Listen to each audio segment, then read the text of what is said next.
Hi everyone, today I'm talking about my top 10 board games that got better and better. So whether these were games that initially I thought were just okay and now I think they're pretty good, or whether I initially thought they were good and now I think they're excellent, or even excellent and now I think they're phenomenal. So yeah, these are the games that I thought that jump was the most noticeable for me, and they always seem to be on that incline, just climbing up my rankings. So let's get started at number 10.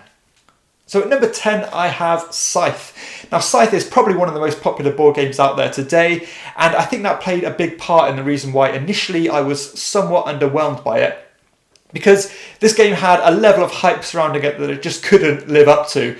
So yeah, after my first play, I thought, that was okay. But the more I got to play it, I started to understand why it did take off to the levels it did, because not only does this game do a great job of kind of mashing together the hybrid systems of like Euro games and American games, because you've got the resource management of a Euro game, but you've got some conflict that you'd expect in a more of an American style game, and also the visual aspect that is almost unmatched, because this game is stunning to look at.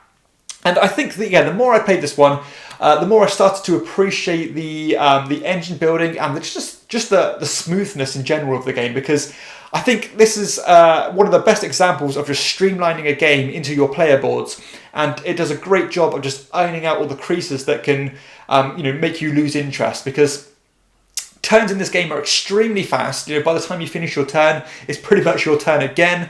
And you can also piggyback off the actions of the other players. The engine building is so satisfying as you are taking tokens off your board, making things more powerful, but also making them cheaper at the same time. And it comes together in a wonderfully puzzly aspect to it. It's got a nice level of resource management, as I said, lots of different ways to score points, and big multipliers as well, like you would expect in a more involved Euro game. So it does strike a wonderful balance of just appealing to so many different people. And I think that's probably a big part of the success of Scythe, and that really did start to resonate with me the more and more I played it. So a lovely game, that is Scythe at number 10. At number 9, I have Concept. So Concept probably, it is in fact the most simple game on this list. It's pretty much charades just condensed down into a board game. So when I played this initially, I thought, this is a bit of a flat line for me. Why don't we just play charades? It just seems like it's a game for the sake of it. But the more and more I played it, the more I started to appreciate how creative you could be when giving your clues. So, you might have to give a clue relating to a certain film or a song or an actor or something.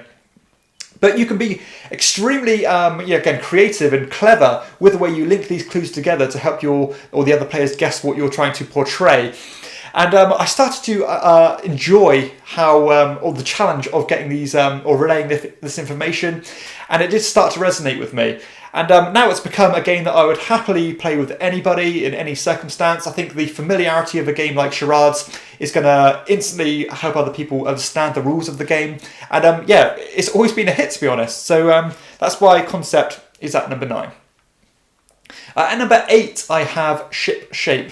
Now, Ship Shape is another relatively simple filler-style game, as you are collecting these different tiles and you're trying to cover up your basically ship's hull, because this is a pirate-themed game, to show certain symbols, to cover up certain symbols. But all these tiles are really interesting because they have certain sections cut out of them and certain shapes still there, and you've got to map things out. You can flip them and turn them to get the most optimal layout, basically. And again, initially I thought this was pretty simple. The decisions were a bit straightforward and pretty obvious. But I think that started to be a positive thing for me, as sometimes you just want to play a game that's a bit more chilled out, and this really has become a go-to game for me, and it's just climbing up and up and up in my levels of enjoyment for it. And a bit like Concept as well, always been a hit for me, whoever I played this with. It scales really well, accommodates a lot of different player counts. And it's just an enjoyable puzzly style game, and I'm starting to enjoy puzzly games more and more, and Ship Shape is probably almost at the forefront of that. And definitely an underrated and underappreciated family-friendly puzzly style game. That is Ship Shape. At number 7, I have a game that's very popular again, one that's always been high in my rankings. I've always appreciated this game and had a love for it. This one is Concordia. So Concordia, I always say this is probably objectively the best game design out there. I think this game has the game just down to a T. There is nothing here that doesn't need to be there. it really is a designing or kind of a designer's masterpiece. I think this is just wonderfully nuanced. So many different things you can try. So pure and clean and just streamlined to every degree. And I think, again, a bit like Scythe, the more and more I get into the hobby, the more games that are out there, you start to appreciate those things as you get more experience. And I think Concordia is leading the way in that, because there is nothing I could even suggest to improve this game. And I'm not a game designer or anything, but usually there's something that doesn't quite hit the spot for me. Whereas Concordia, I just look back at it and think, wow, this is just amazing. It's just so pure, and the strategies you can take, the blocking, the positive player interaction where it's still meaningful. It is the quintessential Euro, but it's just such a fine example of that. And the economy in the game, the hand management of the game, the strategy, the tactics, it's just so wonderfully balanced. And I think balance is the word that I take away from Concordia. And those games are really leading the pack in my personal enjoyment nowadays. And Concordia just continues to amaze me. That's my number 7. At number 6, I probably have the most consistent slow climber. This is Istanbul.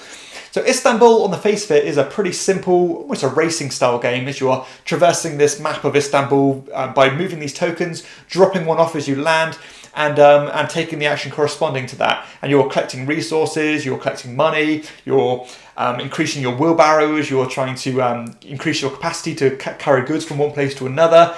And the more I'm kind of introduced the expansion to this one as well has helped quite a bit, because I think on the base game alone it's pretty light, it's pretty simple and accessible, but those additional wrinkles of the expansions have just amped up for me quite a bit, and it's really become one of my favourite games. And with most of the games I play, my enjoyment for them tend to diminish the more and more I play them.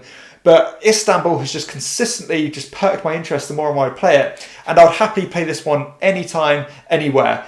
And because it is so easy to explain, but the depth on it is great. It has amazing tension. You can block people and make them spend money. You can take so many different paths to victory, and you have to be on your toes, really, knowing when to take a plan B or know when to zig and zag. It's just one of the most accessible but deep games out there, and for me it just ticks all the boxes of what makes a great game. And Istanbul just consistently continues to impress me. That is why Istanbul is at number 6. At number 5, I have Grand Austria Hotel. Now, this is a bit like Concordia. I've always enjoyed this game. I think it's wonderful. It has some wonderful combo building. It has a great theme as well, as you're trying to manage this hotel, trying to feed your guests, trying to send them off to their rooms happy, and score lots of different points. You can utilise these staff cards in amazing ways. But the more I play this one, I tend to enjoy dice drafting games anyway, and this one is certainly one of my favourite dice drafting games. As you take actions, if that's the most commonly rolled dice value, then you get more powerful versions of that actions. But the lower valued ones, or the ones that have been rolled less frequently, are rarer. So you might want to take those, even though it's going to be at a lower action, because it's your only opportunity to do that. And that core decision really does work for me.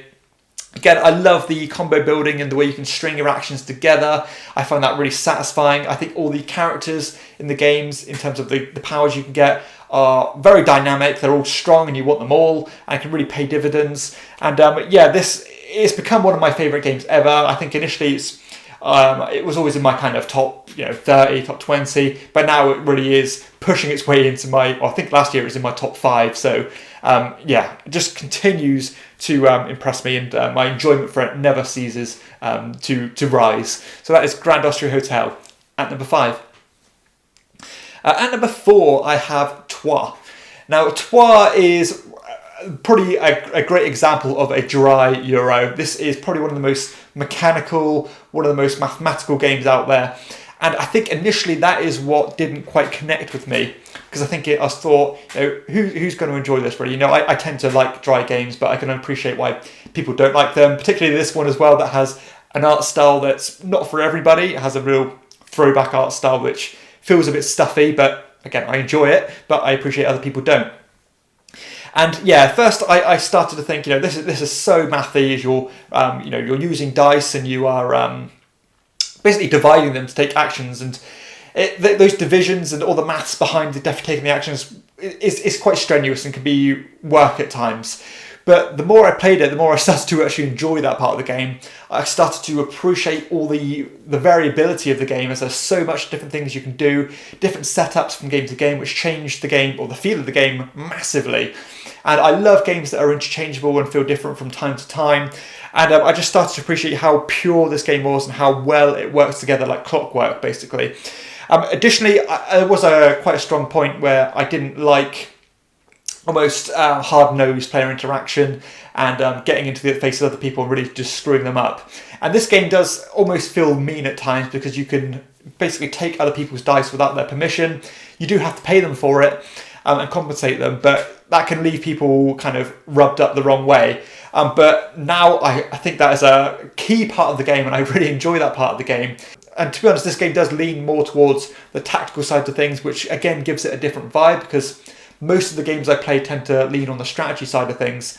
But this one is more reactive, but I love the synergies between all the different buildings. I love the threats that the game throws against you, and you have to almost semi-cooperatively work against the game to fight them off. And it just feels distinct, it feels unique, and I can't see this game ever falling out of favour for me, and it holds a strong place on my shelf. And my appreciation just grows and grows for Troyes. At number 3, I have Tekhenu, Obelisk of the Sun. So Tekhenu is by one of my favourite designers, Daniele Tascini, and he in fact, he does every single time hit the ball out of the park for me. Every game he's done is almost a 9+ out of 10. And naturally, I was extremely interested in anticipating Tekhenu to be as good as those games. And when I first got the game to the table, another dice-driven Euro, I was thinking, this is going to be for me. I hope this is as good as the others. And I thought, this game, by the time I finished it at least, I thought this game is really solid, but something about it just didn't have that magic that the other games did. Games like Teotihuacan or Trismegistus. But I always felt like, I need to play this one more time, because he's a designer that I trust, a designer that I feel like I need to give him the benefit of the doubt.